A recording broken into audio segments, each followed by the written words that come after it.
Welcome to academy plus. बच्चों, हमने अपना जो चैप्टर था the fundamental unit of life उसको कवर किया था up to the transport across cell membrane. हमने जो प्रॉपर्टी पढ़ी थी जिसको हमने कहा था सिलेक्टिव परमिएबिलिटी। आपको याद होगा कि जो सिलेक्टिव परमिएबिलिटी है उसका मतलब मैंने आपको बताया था कि ये प्लाज्मा मेम्ब्रेन की एक प्रॉपर्टी है। इस प्रॉपर्टी के अकॉर्डिंग क्या होता है कि जो प्लाज्मा मेम्ब्रेन है वो सिलेक्टेड चीजों को ही क्रॉस करने देती है अपने आप को। Means selected things can move inside and outside of the cell. अब जो ट्रांसपोर्ट है उसके टू टाइप्स होते हैं। Means there are two methods जिसके through molecules can move across the membrane. One method है एक्टिव ट्रांसपोर्ट और दूसरा मेथड है पैसिव ट्रांसपोर्ट। ये हमने डिटेल में पढ़ा था और इनमें डिफरेंसेस भी पढ़े थे। हमने जो पैसिव ट्रांसपोर्ट पढ़ा था उसमें हमने पढ़ा था कि ऐसे ट्रांसपोर्ट के लिए सेल को एनर्जी कंज्यूम नहीं करनी पड़ती, प्लस ऐसा ट्रांसपोर्ट हमेशा अलोंग द कंसंट्रेशन ग्रेडियंट होता है। It means molecules higher concentration से मूव करते हैं to the lower concentration. Okay, आज हम पढ़ेंगे पैसिव ट्रांसपोर्ट्स के टाइप। तो टाइप्स ऑफ पैसिव ट्रांसपोर्ट, इसके थ्री टाइप्स होते हैं। एक सिंपल डिफ्यूजन, डिफ्यूजन कह सकते हैं या सिंपल डिफ्यूजन। एक है फैसिलिटेटेड डिफ्यूजन, फैसिलिटेटेड डिफ्यूजन। और एक जो थर्ड टाइप है वो है osmosis. Osmosis is a special case of diffusion. ठीक है, इन सभी में जो कॉमन है, मीन्स अगर आपसे पूछे कि what is the common thing between diffusion, facilitated diffusion and osmosis, अब आपको पता है कि ये तीनों ही पैसिव ट्रांसपोर्ट के टाइप है। इसका मतलब इसमें no use of energy and energy is stored in form of ATP. और इन तीनों में ही जो मूवमेंट होगा वो होगा अलोंग द कंसंट्रेशन ग्रेडियंट। ये दो बातें इन तीनों ही टाइप के ट्रांसपोर्ट में कॉमन है। तो हम डिफ्यूजन से शुरू करते हैं अपना टॉपिक। डिफ्यूजन क्या है? ठीक है, तो अगर आप डिफ्यूजन की अगर डेफिनेशन लिखना चाहें तो आप क्या लिखेंगे? ट्रांसपोर्ट ऑफ मॉलिक्यूल्स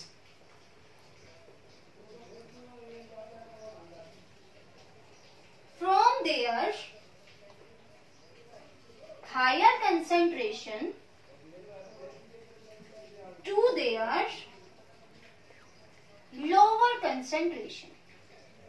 सिंपल सी डेफिनेशन है जो आप पढ़ते हो कि मॉलिक्यूल्स हैं वो हायर कंसेंट्रेशन से लोअर कंसेंट्रेशन की तरफ मूव करेंगे, तो ये होता है डिफ्यूजन। ओके, अब इसका एग्जांपल हम कैसे ले सकते हैं? देखो, suppose this is a room. ये एक रूम है और इसके एक कोने में परफ्यूम की बोतल लीक हो गई। दिस इज अ बोतल ऑफ परफ्यूम। आप इस कमरे के एक कोने में परफ्यूम की बोतल लीक हो गई। ओके, या फिर हम कहें कि एक कोने में हमने परफ्यूम स्प्रे कर दिया, या फिर आप कह सकते हो कि ये परफ्यूम की बोतल टूट गई तो परफ्यूम के जो मॉलिक्यूल्स हैं वो इस कॉर्नर में रिलीज हो गए। अब थोड़े टाइम बाद अगर ये रूम क्लोज्ड है तो आप क्या देखोगे कि थोड़े टाइम बाद ये जो परफ्यूम के मॉलिक्यूल्स हैं ये कमरे के हर कोने में फैल जाते हैं और आपको पूरे कमरे में एक ऑर्डर आता है, एक फ्रेग्रेंस आनी शुरू हो जाती है। तो ऐसा क्यों हुआ? क्योंकि जो ये परफ्यूम के मॉलिक्यूल्स थे जो इस कोने में थे, इट मीन्स इस कॉर्नर के अंदर इन मॉलिक्यूल्स की कंसंट्रेशन हो गई हाई और बाकी रूम के अंदर इनकी कंसंट्रेशन निल थी। तो जहां इनकी कंसंट्रेशन हाई थी वहां से ये मॉलिक्यूल्स अपनी लो कंसंट्रेशन की तरफ मूव करेंगे। तो हाई टू लो जब ये मूव करेंगे एयर के साथ तो ये पूरे रूम में फैल जाएंगे। और यही प्रॉपर्टी क्या है? डिफ्यूजन है कि जहां मॉलिक्यूल्स की कंसंट्रेशन हाई थी वहां से ये मॉलिक्यूल्स कम कंसंट्रेशन की तरफ मूव कर गए। So this property or this phenomenon is called diffusion. Okay? इसका दूसरा एग्जांपल भी ले सकते हो। जैसे हमारे पास ये एक ग्लास है एंड इस ग्लास के अंदर हमने वाटर रखा हुआ है, this glass is filled with water. Okay, अब हमने क्या किया, इसके अंदर इंक की एक ड्रॉप डाल दी। ओके, या फिर आप पोटेशियम परमैंगनेट KMnO4 जिसको आप लाल दवाई कहते हो वो डाल दो। तो मैंने सपोज यहाँ इसके एक कॉर्नर में इंक की ड्रॉप डाल दी या फिर पोटेशियम परमैंगनेट डाल दी। थोड़े समय में आप क्या देखोगे, जैसे मैंने यहाँ पे रेड इंक डाल दी, थोड़े समय में ये पानी पूरे का पूरा आपको रेड नजर आने लगेगा, है ना, क्योंकि जहां हमने इंक डाली वहां से जो इंक के मॉलिक्यूल्स हैं वो कम कंसंट्रेशन की तरफ यानी पानी के अंदर पूरी तरह से फैल गए और ये पूरे पानी का कलर चेंज हो गया इक्वली। ऐसा नहीं है कि कहीं से पानी आपको ज्यादा रेड नजर आएगा या कहीं से कम रेड नजर आएगा, तो पानी विल बी इक्वली रेड, ठीक है। तो ये वाला जो प्रॉपर्टी है ये भी क्या हुआ, डिफ्यूजन। इसमें इंक के मॉलिक्यूल्स पूरे वाटर के अंदर इक्वली डिस्ट्रीब्यूट हो गए हायर कंसंट्रेशन से लो की तरफ। यहाँ पे परफ्यूम के मॉलिक्यूल्स जो थे वो पूरे रूम में डिस्ट्रीब्यूट हो गए क्योंकि कॉर्नर में उसकी कंसंट्रेशन हाई थी, हाई से लो की तरफ वो मूव कर गए। So this is known as diffusion. तो डिफ्यूजन आपको आपकी डेली लाइफ में भी बहुत सारी ऐसी ऑब्जर्वेशन है, जैसे मैंने आपको बताया कमरे में आप अगर अगरबत्ती जला देते हो तो आप क्या देखते हो, उसकी खुशबू पूरे कमरे में फैल जाती है। तो ये किसकी वजह से हुआ, डिफ्यूजन की वजह से। इसी तरह से आप पानी के अंदर जैसे नमक डालते हो, नमक के जो पार्टिकल्स है, सॉल्ट के जो पार्टिकल्स हैं वो इवनली डिस्ट्रीब्यूट हो जाते हैं पूरे पानी के अंदर। तो ये भी किसके कारण हुआ, this is also due to diffusion. और फिर पानी आपको हर जगह से इक्वली सॉल्टी टेस्ट होगा उसका, ऐसा तो नहीं है कि पानी कहीं से ज्यादा सॉल्टी और कहीं से कम सॉल्टी होगा। So this is also due to diffusion. Clear. So definition is transport of molecules from higher concentration to lower concentration। यहाँ इसके मैंने दो एग्जाम्पल दिए। अब जब हम सेल के कॉन्टेक्स्ट में डिफ्यूजन को पढ़ें तो देखिए जो सेल है, सेल के अंदर और बाहर गैसेस का जो ट्रांसपोर्ट है वो एंटायरली डिफ्यूजन की वजह से होता है। तो डिफ्यूजन का क्या लिखोगे, जो ट्रांसपोर्ट ऑफ गैसेस, यहां मैं कौन सी गैसेस की बात कर रही हूं, कार्बन डाइऑक्साइड एंड ऑक्सीजन, ठीक है, ये गैसेस की मैं बात कर रही हूं। इनका जो ट्रांसपोर्ट होता है across cell membrane is due to diffusion. कैसे, देखिए यहां जैसे मैंने बना दिया सेल, ये सेल है। अब आपको पता है कि जो सेल है, सेल के अंदर एक प्रोसेस होती है जिसमें सेल खाने से एनर्जी को रिलीज करती है। जो फूड हम खाते हैं उससे एनर्जी रिलीज कब होगी, तो ये सेल है, सेल के अंदर खाना पहुंच गया और जब हम इनहेल करते हैं तो उससे जो ऑक्सीजन हमें मिलती है वो भी सेल तक पहुंच गई। तो सेल के अंदर फूड एंड ऑक्सीजन ये दोनों कंबाइन होंगे और इस प्रोसेस में रिलीज होगी CO2 गैस, वाटर के मॉलिक्यूल्स और साथ में रिलीज होगी एनर्जी, ठीक है।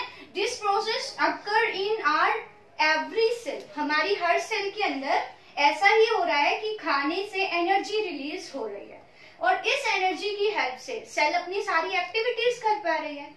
तो इस प्रोसेस में खाना ऑक्सीजन के साथ कंबाइन होता है, ऑक्सीडाइज होता है और इस प्रोसेस के अंदर कार्बन डाइऑक्साइड गैस रिलीज होती है, वाटर के मॉलिक्यूल्स रिलीज होते हैं और एनर्जी रिलीज होती है। तो इसका मतलब सेल कॉन्टिन्यूअसली ऑक्सीजन को यूटिलाइज कर पा रही है और इसकी वजह से सेल के अंदर ऑक्सीजन की कंसंट्रेशन कम होगी। Means concentration of oxygen in cell is lower than concentration of oxygen outside the cell। क्योंकि हमने जब इनहेल किया तो ब्लड के थ्रू जो ऑक्सीजन है, यहाँ पे ब्लड की वेसल्स हैं, मैं यहाँ बना देती हूँ, ये ब्लड की पाइप है, इसके अंदर ऑक्सीजन की कंसंट्रेशन है ज्यादा और सेल के अंदर ऑक्सीजन की कंसंट्रेशन है कम। तो ऑक्सीजन कहाँ से कहाँ मूव करेगी, तो सेल के बाहर मैंने बताया ऑक्सीजन की कंसंट्रेशन ज्यादा है और सेल के अंदर ऑक्सीजन की कंसंट्रेशन कम है, तो ऑक्सीजन अंदर बाहर से अंदर चली जाएगी।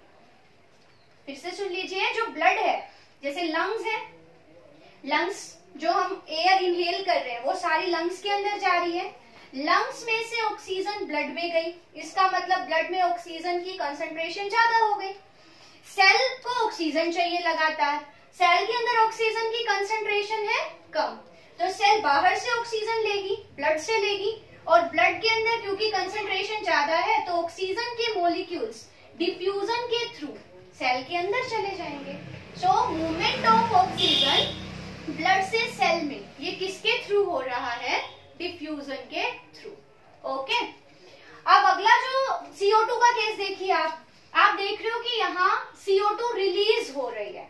ठीक है, जब CO2 रिलीज हो रही है तो इसका मतलब CO2 की कंसंट्रेशन क्या है? सेल के अंदर ज्यादा, और CO2 की कंसंट्रेशन ब्लड के अंदर है कम, तो CO2 कहाँ जाएगी?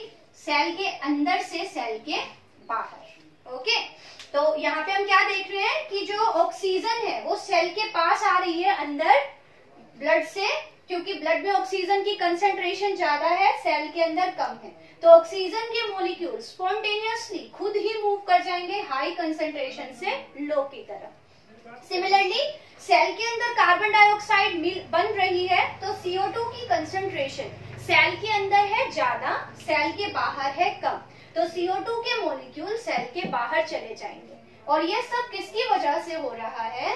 डिफ्यूजन की वजह से। ओके, तो इतना आपको समझ आया कि डिफ्यूजन हाई कंसंट्रेशन से होगा लो कंसंट्रेशन की तरफ। दूसरा, गैसेस का जो ट्रांसपोर्ट है सेल के अंदर और बाहर, वो किस पे डिपेंडेंट है? पूरी तरह से डिफ्यूजन पे। ओके, अब साथ में डिफ्यूजन के बारे में कुछ एक दो फैक्टर्स हैं जो डिफ्यूजन पे अपना इफेक्ट डालते हैं, तो वो क्या क्या है? डिफ्यूजन किस पे डिपेंड करता है? तो diffusion depends on the concentration gradient. Means अगर आप देखो कि कौन सी चीज का डिफ्यूजन फास्ट होगा, किसका स्लो होगा, तो आप पहला ये फैक्टर देखोगे। आपने पढ़ा है कि जो मैटर है उसके 3 स्टेट्स हैं, सॉलिड, लिक्विड एंड गैस, और जो फोर्स ऑफ अट्रैक्शन है वो सॉलिड के पार्टिकल्स के बीच में सबसे ज्यादा है और गैसेस में सबसे कम है। गैसेस के जो मॉलिक्यूल हैं वो कॉन्टिन्यूअसली मूव कर रहे होते हैं, ठीक है, क्योंकि उनके अंदर फोर्स ऑफ अट्रैक्शन कम है तो वो इंडिपेंडेंटली मूव कर रहे हैं। तो क्योंकि वो फ्री है तो इसका मतलब गैसेस का जो डिफ्यूजन रेट है वो ज्यादा होगा लिक्विड से, और लिक्विड का डिफ्यूजन रेट ज्यादा होगा सॉलिड से। तो सबसे फास्ट डिफ्यूजन कौन सी स्टेट में होगा? गैसियस स्टेट में। सो रेट ऑफ डिफ्यूजन की अगर हम बात करें, रेट ऑफ डिफ्यूजन, तो ये क्या होगा? क्योंकि गैसेस के पार्टिकल्स के बीच में फोर्स ऑफ अट्रैक्शन बहुत ही कम है and they are in a continuous motion, so movement fast होगा गैसेस का, तो गैसेस का डिफ्यूजन रेट सबसे फास्ट, गैसेस के बाद लिक्विड का, और सबसे स्लो जो डिफ्यूजन होगा वो किसका होगा? सॉलिड का। ठीक है, दूसरा जो फैक्टर है डिफ्यूजन को इफेक्ट डालने वाला वो है टेम्परेचर। आपको पता है कि जब हम मॉलिक्यूल्स को, मीन्स हम किसी चीज को गर्म करते हैं, मीन्स हीट देते हैं, उसको टेम्परेचर देते हैं, तो टेम्परेचर बढ़ने से, यहाँ पे पड़ा है सॉलिड है, सपोज मैं कह रही हूँ आइस है, आइस का डिफ्यूजन स्लो, ठीक है, अगर मैं आइस को गर्म कर दूं, थोड़ा टेम्परेचर दे दूं, तो आइस मेल्ट होकर लिक्विड बन जाएगी, तो उसका डिफ्यूजन फास्ट होगा। क्यों हुआ ऐसा? क्योंकि जब वो आइस स्टेट में थी तो फोर्स ऑफ अट्रैक्शन ज्यादा था, लेकिन हीट देने की वजह से जो फोर्स ऑफ अट्रैक्शन है, बॉन्ड्स थे, वो टूट गए और पार्टिकल्स मोशन के अंदर सेट हो गए। जब आप किसी चीज को गर्म करोगे तो उन मॉलिक्यूल्स की काइनेटिक एनर्जी बढ़ जाती है और उनका डिफ्यूजन रेट फास्ट हो जाता है। तो जैसे जैसे हम टेम्परेचर को बढ़ाएंगे वैसे वैसे डिफ्यूजन का रेट भी फास्ट होगा। इसको आप इसी एग्जांपल से याद कर लो कि कोई चीज सॉलिड स्टेट में है तो हमने उसको टेम्परेचर दिया, हीट दी, वो लिक्विड में चेंज हो गई, तो लिक्विड का रेट ऑफ डिफ्यूजन सॉलिड से ज्यादा है। इसका मतलब टेम्परेचर की वजह से डिफ्यूजन का रेट क्या हो जाएगा? फास्ट, क्योंकि टेम्परेचर की वजह से जो पार्टिकल्स हैं उनकी काइनेटिक एनर्जी मतलब मोशन करने की जो कैपेबिलिटी है वो बढ़ जाती है। तो जब मोशन ज्यादा होगा तो इसका मतलब डिफ्यूजन भी फास्ट होगा। तीसरा जो डिफ्यूजन डिपेंड कर रहा है वो किस पे डिपेंड कर रहा है? कॉन्सेंट्रेशन ग्रेडियंट पे। इसका मतलब जैसे कोई पार्टिकल बाहर से अंदर जा रहा है, सपोज मैंने आपको बोला कि ऑक्सीजन बाहर से अंदर आ रही है, तो ऐसा किस वजह से है? क्योंकि ऑक्सीजन के मॉलिक्यूल्स बाहर ज्यादा थे और अंदर कम थे, तभी तो इसका डिफ्यूजन हो पाया। ठीक है, तो डिफ्यूजन किस पे डिपेंड करेगा? कॉन्सेंट्रेशन ग्रेडियंट पे। दोनों साइड पे ऑक्सीजन की कॉन्सेंट्रेशन में डिफरेंस है, तो यहाँ पे हमें क्या देखना है कि जितना ज्यादा डिफरेंस होगा, जैसे मैं कह दूं यहाँ पे 2 मॉलिक्यूल है और यहाँ पे 10 मॉलिक्यूल्स है, तो कॉन्सेंट्रेशन ग्रेडियंट कितना है? 10 - 2 8 का है। ठीक है, एक ऐसी स्टेट है जैसे सेल है, इसके अंदर मान लो 4 है और बाहर 6 है ऑक्सीजन के मॉलिक्यूल, तो कॉन्सेंट्रेशन ग्रेडियंट सिर्फ 2 का है। तो पहले वाले केस में रेट ऑफ डिफ्यूजन क्या होगा? फास्ट। तो जितना ज्यादा कॉन्सेंट्रेशन ग्रेडियंट होगा, higher will be the rate of diffusion. Okay, it is all about diffusion. अब अगले लेक्चर में हम पढ़ेंगे about the facilitated diffusion and साथ ही साथ हम दोनों ये ऑस्मोसिस को भी कवर करेंगे। इतना आपको डिफ्यूजन के बारे में, एक्टिव और पैसिव ट्रांसपोर्ट के बारे में पढ़ना है। Thank you and have a nice day.